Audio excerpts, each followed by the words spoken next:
Selamat pagi sahabat Ragam, bagaimana kabar Anda hari ini? Seperti biasa, Ragam Indonesia akan hadir selama 30 menit ke depan untuk menampilkan aneka kuliner hingga kerajinan yang unik dari berbagai penjuru Nusantara. Berbagai kreasi permen yang inovatif, kuliner unik yang menggemaskan, serta kerajinan cantik dari kaca. Berikut informasinya untuk Anda.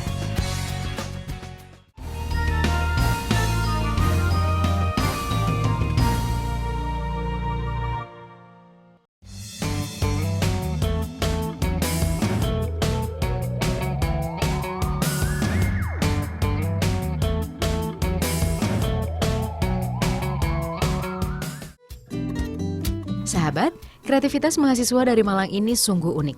Mengubah kulit pisang menjadi permen marshmallow yang bergizi tinggi. Ya, kulit pisang yang sudah tidak digunakan ini bisa diubah menjadi permen marshmallow yang melezatkan. Yuk, kita lihat proses pembuatannya. Pertama-tama siapkan kulit pisang dan potong-potong menjadi beberapa bagian. Untuk pisangnya bisa dari jenis apa saja, sahabat.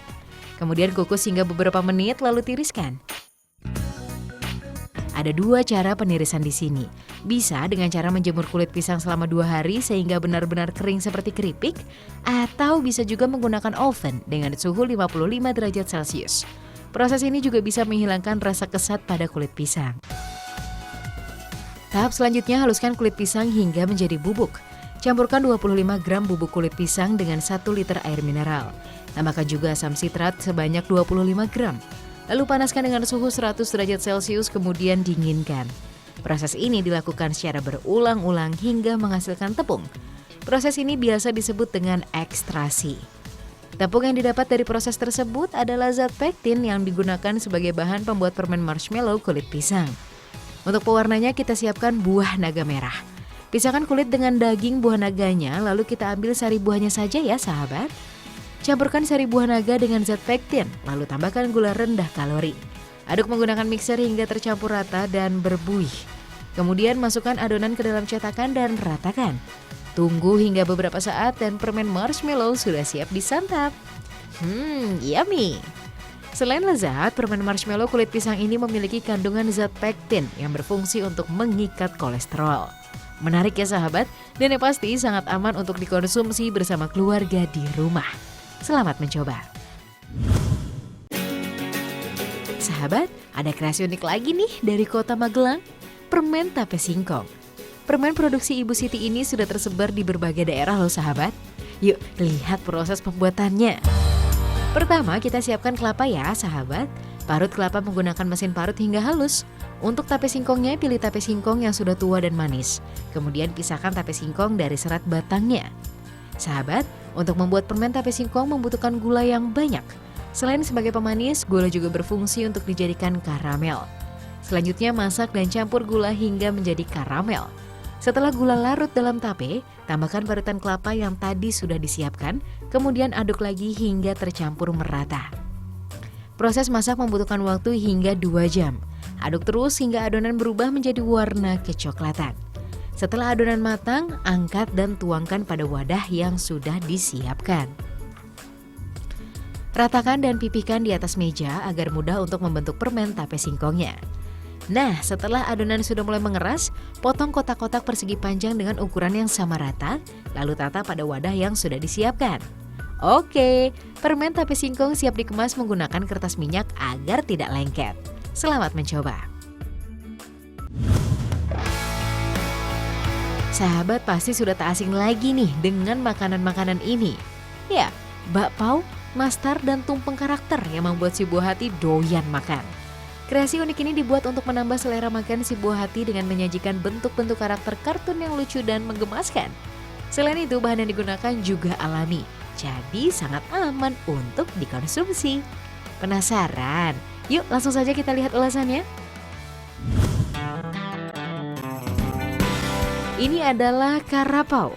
Karapau adalah olahan bakpao yang sudah dimodifikasi sedemikian rupa menjadi karakter kartun yang menggemaskan.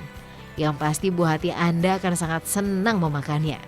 Berikut ini adalah cara pembuatannya. Pertama, campurkan tepung dan gula terlebih dahulu. Kemudian masukkan juga ragi instan dan air mineral secukupnya. Kemudian masukkan juga garam dan mentega. Aduk merata hingga menjadi adonan yang kalis. Jika sudah menjadi adonan, angkat dan masukkan pada wadah yang sudah disediakan. Tambahkan pewarna makanan agar bakpao menjadi menarik. Beri warna adonan sesuai karakter yang akan dibuat ya sahabat. Selanjutnya, bagi adonan menjadi beberapa bagian dengan berat yang sama rata. Lalu diamkan sebentar agar adonan mengembang dengan sempurna. Nah, sekarang kita buat bakpao karakternya nih sahabat. Kita masukkan adonan isian ke dalam adonan bakpao. Proses ini dinamakan filling. Oke, tinggal kita hias bakpao karakternya menggunakan adonan dengan warna yang sesuai dengan karakternya. Kemudian tata adonan ke dalam loyang dan kukus bakpao karakter selama kurang lebih 10 menit hingga matang dan mengembang sempurna. Ini dia karapao atau bakpao karakternya. Sebelum dikemas kita lukis dulu dengan menggunakan spidol khusus yang aman untuk makanan. Packing bakpao karakter dengan cara divakum agar bakpao lebih awet dan terjaga kualitas rasanya. Menarik ya sahabat?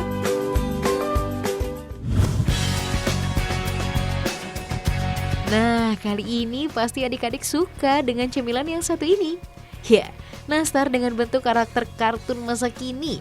Ada Doraemon, Frozen, Hello Kitty, dan kartun-kartun lainnya. Bagaimana proses pembuatannya ya? Pertama, kocok bahan-bahan yang dibutuhkan seperti mentega, gula halus, margarin, dan telur. Lalu pindahkan pada mixer yang lebih besar. Kemudian tambahkan esens vanila, susu bubuk, perenyah kue, tepung maizena, dan tepung terigu. Aduk hingga adonan menjadi kalis. Setelah itu angkat dan ratakan di atas meja, lalu cetak menggunakan cetakan khusus sesuai karakter yang akan dibuat. Tahap selanjutnya panggang adonan selama 20 menit, kemudian angkat dan dinginkan kurang lebih 2 jam hingga nastar benar-benar dingin. Selagi menunggu nastarnya dingin, yuk kita buat karakter kartunnya. Karakter kartun dibuat dengan menggunakan lembaran pasta gula untuk membuat wajah, rambut, dan aksesoris karakter kartun lainnya. Nah, untuk melekatkan bagian-bagian karakternya, kita menggunakan air. Oleskan air pada pasta gula, lalu tempelkan pada pasta gula yang lainnya. Lalu tata sedemikian rupa hingga menyerupai karakter yang diinginkan. Setelah jadi, tinggal deh kita buat wajahnya menggunakan pasta gula cair berwarna hitam.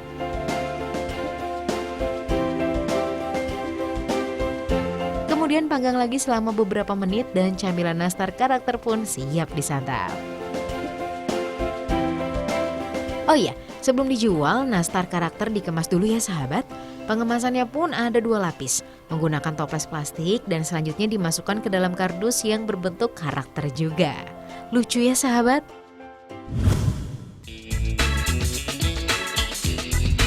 Coconut octopus. Gurita yang pintar ini merupakan spesies dari keluarga Cephalopoda yang memiliki kecerdasan luar biasa.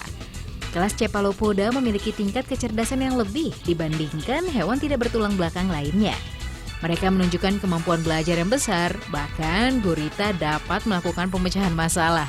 Seperti yang terekam dalam gambar ini. Wow, hebat ya! Gurita ini dengan lihai membuka tutup botol bekas dan masuk ke dalamnya. Memanfaatkan botol adalah salah satu bentuk kecerdasan dari si coconut karena botol dapat dijadikan sebagai tempat perlindungan dari predatornya maupun serangan dari gurita lain. Coconut octopus menjadikan botol bekas sebagai tempat perlindungan karena mereka tidak tahu begitu saja. Mereka memiliki kemampuan mengingat jangka pendek maupun jangka panjang walau tidak sehebat manusia.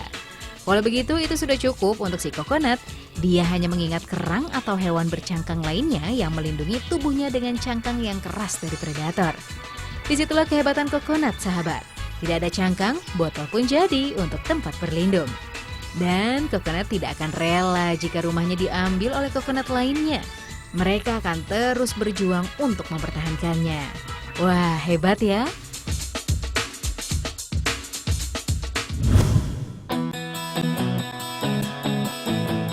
Hewan pintar lainnya adalah kucing. Ya, hewan peliharaan lucu ini masuk dalam kategori hewan pintar, sahabat.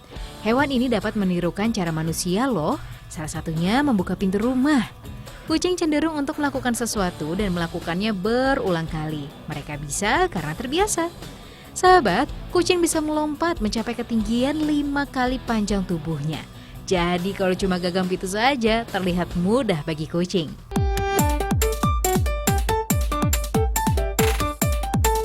Sahabat di rumah pasti ingin tahu kan, kenapa kucing lainnya bisa juga meniru cara manusia? Hewan peliharaan satu ini cenderung untuk melakukan sesuatu, dan ia akan terus melakukannya berulang kali hingga berhasil. Karena kucing mempunyai volume otak yang sama dari jumlah lipatan, berbeda dengan anjing. Kucing mempunyai otak yang lebih kecil, akan tetapi jumlah lipatannya lebih banyak. Bagaimana sahabat? Tertarik untuk memeliharanya?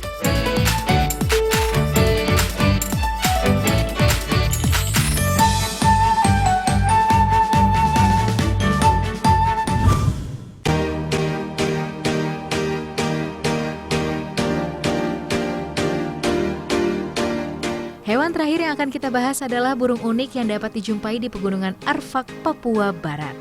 Untuk melihat keunikan dari burung ini, kita harus dari pos pengamatan dan tidak boleh berisik. Itu dia burungnya. Ya, dia adalah si burung pintar, burung namdur. Di luar negeri dia terkenal dengan nama bowerbird. Hanya ada 20 spesies di dunia dan penyebarannya cuma ada di Papua dan Australia, di mana spesies terbanyaknya ada di Papua. Burung namdur sedang sibuk membuat sarang. Sahabat ragam, salah satu ciri yang paling unik adalah kebiasaan mereka saat musim kawin tiba, di mana sang jantan akan membuat sarang untuk menarik perhatian pasangannya. Lucu ya? Pembuatan sarang pun tidak mudah dan cepat sahabat. Paling cepat sekitar 9 bulan sampai setahun.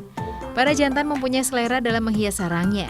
Mereka akan menggunakan benda apapun yang menurut mereka sesuai dan matching. Burung arsitek ini sangat menyukai warna yang cerah loh sahabat, seperti merah dan biru. Selain ahli dalam membuat sarang, ternyata burung namdur cinta akan kebersihan. Mereka membuat sarangnya tetap bersih dan bebas dari kotoran. Bagaimana sahabat? Unik dan pintar bukan?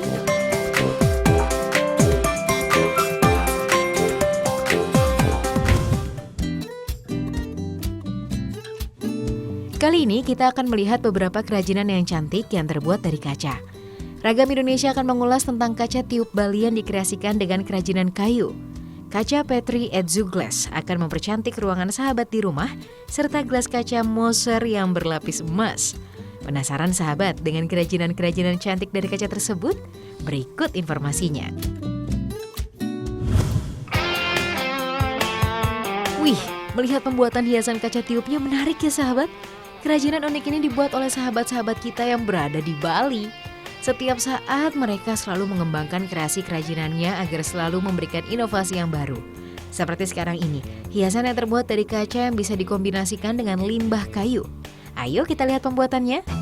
Bahan baku yang wajib kita siapkan adalah kaca. Kaca diperoleh dari limbah botol-botol bekas dan dari pecahan lembaran kaca yang sudah tak terpakai. Cuci dulu limbah-limbah kaca hingga bersih ya sahabat. Bersihkan kaca dari sisa-sisa kotoran yang masih menempel agar tidak ikut terlebur saat proses pembakaran nantinya.